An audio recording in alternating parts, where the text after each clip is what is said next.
Hello everyone. आप सभी को आपका अपना यूट्यूब चैनल पंकज इंग्लिश पे स्वागत है। आज हम लोग करने वाले हैं रूल नंबर 30, जिसमें दो कॉन्सेप्ट पढ़ा जाएगा बहुत इंपॉर्टेंट, कि टू के बाद V1 कब आता है और टू के बाद वर्ब का ING फॉर्म कब आता है। ध्यान दीजिएगा, एक चीज़ आप पढ़े होंगे, आप पहले से जानते ही होंगे, जब एडवांस वर्ब को पढ़ाया गया होगा तो, कि प्रीपोजिशन के बाद, किसके बाद, प्रीपोजिशन के बाद हम लोग वर्ब का ING फॉर्म यूज करते हैं। ING फॉर्म यूज करते हैं तो बोले तो जेरंड, इसी का नाम क्या होता है, जेरंड। हम लोग जेरंड का यूज करते हैं। किसका, जेरंड का यूज किया जाता है। किसके बाद, किसी भी प्रीपोजिशन के बाद जेरंड का यूज किया जाता है। प्रीपोजिशन के बाद या तो नाउन, या तो प्रोनाउन, या तो फिर जेरंड आता है।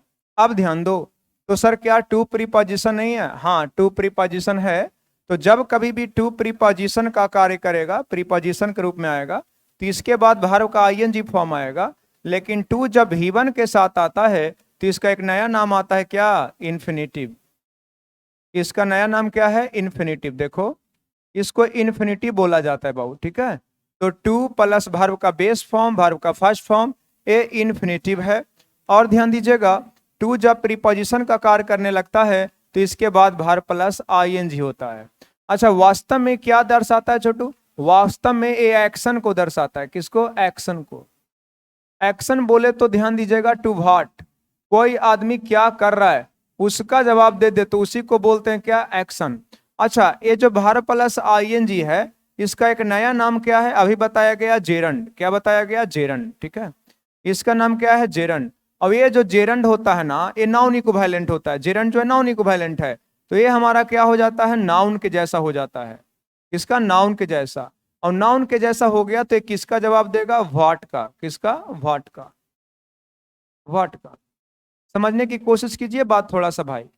तो जब व्हाट का, अगर व्हाट से प्रश्न कर किया जा रहा हो, तो फिर टू के बाद वर्ब ING आएगा, और टू व्हाट आएगा तो उसके बाद टू V1 आएगा।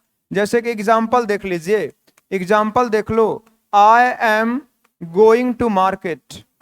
आई am going to market. Market, to buy, to buy या फिर बाइंग, आपको ऐसे यूज करना है। टू बाय या फिर क्या हो गया, बाइंग। हम बोलेंगे अ बुक।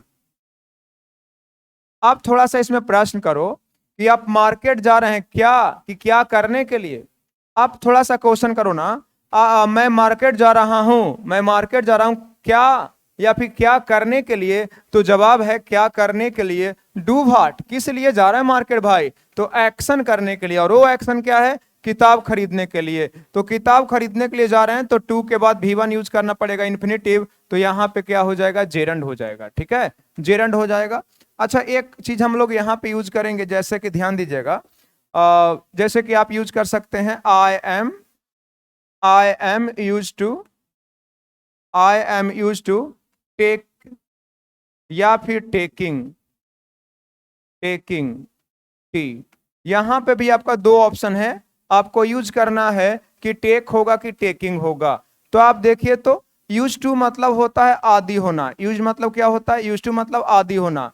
आप बताइएगा, क्या क्या करने के लिए आदि है, कि क्या चीज का आदि है। तो यहाँ पे प्रश्न है क्या चीज का आदि है, बोला जाए तो किसका, व्हाट का। आप कौन सी चीज का आदि हैं, तो ध्यान दीजिएगा, टेकिंग का। तो यहाँ पे टेक नहीं होगा, क्या होगा, टेकिंग होगा। तो कोई काम को करने के लिए बोलेगा तो टू V1, और क्या कर रहे हैं उसके लिए बोलेगा तो क्या हो जाएगा, verb plus ING, verb plus ING। अच्छा, एक एग्जांपल और करेंगे, शायद आपको ज्यादा क्लैरिटी आ जाए आप में। जैसे कि हम यहां पे बोल लेंगे I want teaching, I want teaching, या फिर बोल सकते हैं टू टीच। देखिए, आप क्या चाहते हैं, कि क्या करना चाहते हैं। आप क्या करना चाहते हैं, हमसे कोई पूछेगा आप क्या करना चाहते हैं, तो मैं बोलूंगा कि मैं पढ़ाना चाहता हूं। मैं क्या चाहता हूं नहीं, बल्कि मैं क्या करना चाहता हूं। तो क्या करने के लिए हम यहाँ पे टीचिंग यूज नहीं करेंगे, क्या यूज करेंगे, टू टीच। क्या यूज करेंगे, टू टीच। अच्छा, अब ध्यान दीजिएगा, अगर हम ऐसे बोलेंगे, you should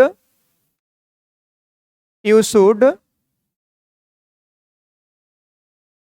avoid, you should avoid to drink, to drink या फिर ड्रिंकिंग, ड्रिंकिंग। ये भी आपको सेपरेट वीडियो में पढ़ाया जाएगा। कह रहा है कि आपको क्या करना चाहिए या क्या चीज से अवॉइड करना चाहिए।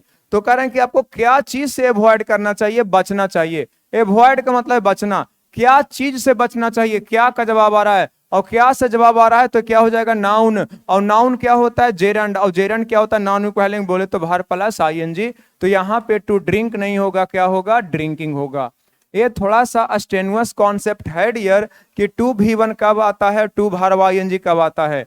टू V1 जो होता है एक्शन दर्शाता है, जो एक क्या है, इन्फिनिटिव है।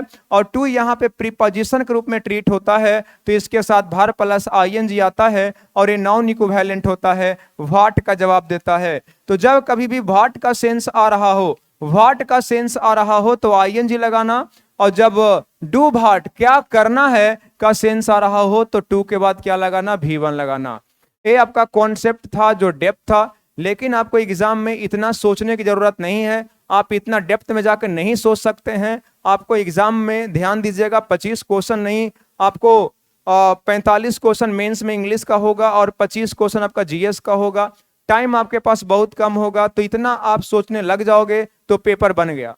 तो इसके लिए मैं एक आपको तरीका बता रहा हूं, वो चीज बता रहा हूं जिसके माध्यम से आप विदिन सेकंड बना सकते हैं। ये सब कुछ भी आपको याद नहीं रहेगा, फिर भी आप विदिन सेकंड बना सकते हैं। लेकिन ऐसे क्यों होता है, मैंने उसको प्रूव करा कि प्रीपोजिशन के बाद जेरंड आता है। तो हाँ देखोगे प्रीपोजिशन के बाद तो जेरंड आ ही रहा है, लेकिन टू V1 यहाँ पे क्या है, इन्फिनिटिव है, एक अलग स्ट्रक्चर बनाता है जो एक्शन को दर्शाता है। ठीक है, क्या करना है तो टू प्लस V1, और क्या चीज के कोई आदमी क्या चीज का आदि है, अभ्यस्त है, या ध्यान दीजिएगा जो भी बोलना है तो वहां पे हम लोग भार प्लस आईएनजी यूज करते हैं।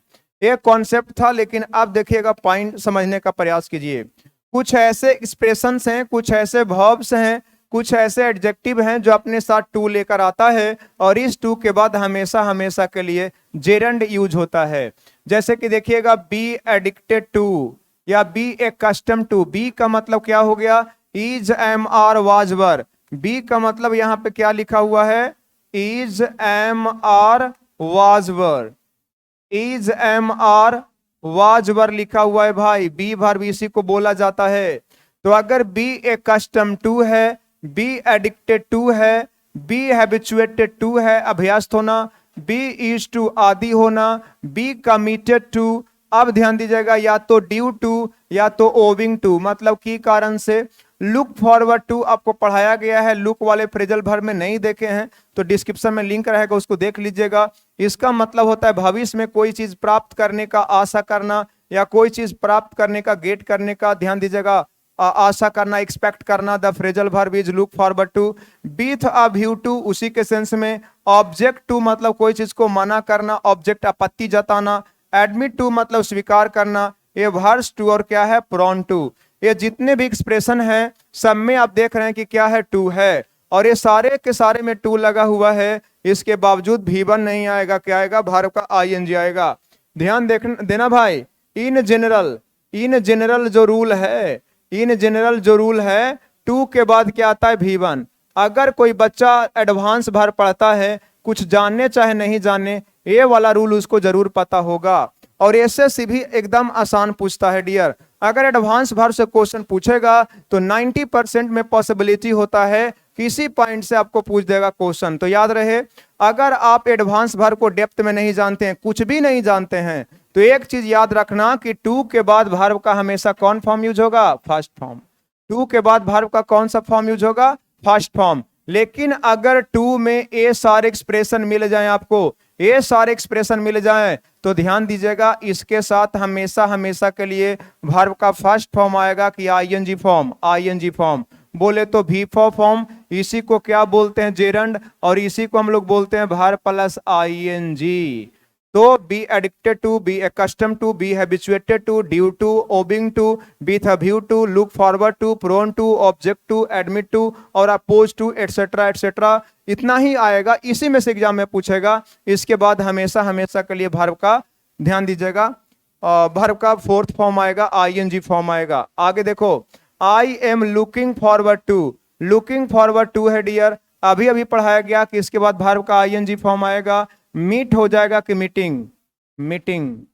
आप क्या चीज का आशा करते हैं, तो मिलने का आशा करते हैं। ध्यान दीजिएगा, कोई काम करने के लिए नहीं बल्कि किसी चीज का आप एक्सपेक्ट करते हैं, और वो एक्सपेक्टेशन किससे है, मीटिंग से, तो मीट नहीं मीटिंग होगा। I couldn't attend the class due to suffer from fever, क्या चीज से सफर कर रहे थे, वो कारण क्या था, क्या कारण था, क्या का जवाब आ रहा है, क्या चीज का, क्या का। आपको ऐसे भी दिमाग नहीं लगाना है, मैं तो समझाने के लिए वो चीज बता रहा था, आपको तो रट जाना है डियर, एग्जाम क्रैक करना है तो, कि ड्यू टू के बाद वर्ब का आईएनजी फॉर्म आएगा, तो बताओ सफर की सफरिंग, यहां पे हो जाएगा मेरा सफरिंग। अच्छा यहां पे देखो, आप क्या चीज का आदि हैं, क्या करने के लिए आदि नहीं है, क्या चीज का आदि हैं, तो यूज टू के बाद आ चुका है बी वर्ब, क्या चुका है, बी वर्ब। तो ध्यान दीजिएगा, इसके बाद हम लोग यूज करेंगे टेकिंग, क्या यूज करेंगे, टेकिंग, और ये बिल्कुल सही है। लेकिन अगर बी वर्ब नहीं आए, अगर ऐसे रहता I used to playing cricket, playing cricket in childhood, in childhood, तो यहां पे फंसिएगा। बहुत सारे टीचर्स या किताब में डायरेक्ट लिखा हुआ है कि यूज टू के बाद V4 आता है, लेकिन सही नहीं है। अगर यूज टू बिना बी वर्ब का आ जाए तो ये काम किसका करने लगता है, मॉडल का, किसका, मॉडल का। और जब मॉडल का कार्य करने लगेगा तो इसके बाद वर्ब का फर्स्ट फॉर्म आएगा, और फिर प्लेइंग नहीं आएगा, क्या आएगा, प्ले। तो यूज टू के बाद V4 तभी आएगा जब इसके पहले क्या रहेगा, बी वर्ब रहेगा। ये किसी भी कॉम्पिटेटिव एग्जाम के लिए बहुत बहुत बहुत इंपॉर्टेंट है। ध्यान दीजिएगा, अगर फर्स्ट वाला स्लाइड थोड़ा सा कम समझ में आया है उसको स्किप कीजिए, क्योंकि फाउंडेशन बैच नहीं है तो ज्यादा हम डेप्थ में जाकर नहीं बता सकते। लेकिन ए वाला स्लाइड आपको क्लियर होना चाहिए, एकदम से कॉपी में नोट डाउन कर लीजिएगा, और मॉर्निंग में उठकर 2-3 दिन आप रिवाइज कर लीजिएगा, ठीक हो जाएगा। अगर इसमें से कोई भी एक्सप्रेशन अगर एग्जाम में देखने को मिले तो वर्ब का first form, second form, third form की फोर्थ फॉर्म, तो वर्ब का फोर्थ फॉर्म यूज होगा। ध्यान दीजिएगा, बोले तो वर्ब प्लस आईएनजी, बोले तो जेरंड। आई होप कि ये सेशन आपको अच्छा लगा होगा, एग्जाम में इससे क्वेश्चन जरूर आपको देखने को मिलेगा। फिर मिलते हैं रूल नंबर, ये आपका जो है रूल नंबर था आपका 30, फिर मिलते हैं रूल नंबर 31 में। तो जो भाई अभी पीछे का वीडियो नहीं देखे हैं रूल नंबर 1 से लेकर 30 तक, तो सारे रूल्स को आप रिवाइज कर लीजिएगा। सारे इंपॉर्टेंट रूल्स को ही मैं सेलेक्ट करके पढ़ा रहा हूँ, एग्जाम में इसी में से देखने को आपको मिलेगा। अगर आपको समय नहीं मिलता है तो सैटरडे संडे को समय निकाल कर जरूर देख लीजिएगा। सारा वीडियो 10 से 15 मिनट का है, ज़्यादा नहीं है। कुछ वीडियो जो है जो थोड़ा सा लंबा है, नहीं तो सब 15 मिनट से कम का ही है, तो देख लोगे तो अच्छा हो जाएगा। ठीक है, तो इस वीडियो में यहीं तक, अपना ख्याल रखिएगा, अच्छे से पढ़ाई कीजिएगा। टेक केयर, बाय बाय, जय हिंद।